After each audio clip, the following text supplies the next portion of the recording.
ఒక ఇద్దరు రైతులు ఉంటారు ఒక గ్రామంలో. ఆ రైతులలో ఒక రైతు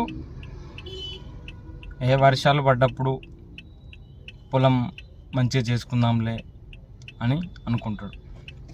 ఇంకొక రైతు ప్రతిరోజు బావి దగ్గరికి వెళ్ళడం, ఏదో ఒక పని చేయడం,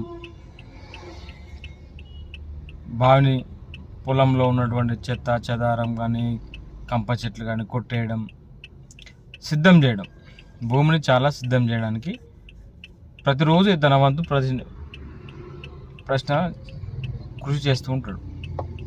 అయితే ఒకరోజు 2-3 నెలల తర్వాత వర్షాలు కురుస్తాయి.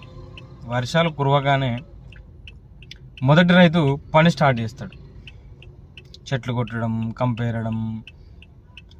కానీ రెండో రైతు అతను ఆల్రెడీ సిద్ధం చేసి పెట్టుకున్న పొలంలో డైరెక్ట్ విత్తనాలు వేస్తాడు, మొలకలు మొలుస్తాయి, చేను పెద్దగా అవుతుంది.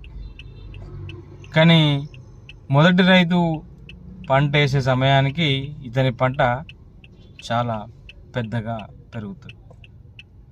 దీనిలో నీతి ఏమిటంటే, ఎప్పుడైనా ప్రతిఫలం కోసం ఆశించకుండా నిరంతర శ్రమ, నిరంతర కృషి ఉంటే విజయం ఎప్పుడైనా నీకు అందుతుంది. అది వస్తుందా రాదా, మన ప్రయత్నం మనం చేసుకుంటూ ముందుకు పోవాలి.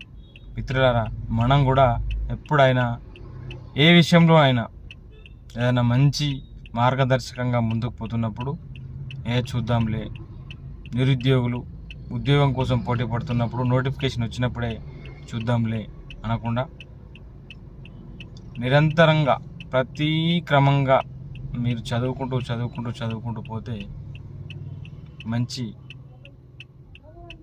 రిజల్ట్ వచ్చే అవకాశాలు ఉన్నాయి.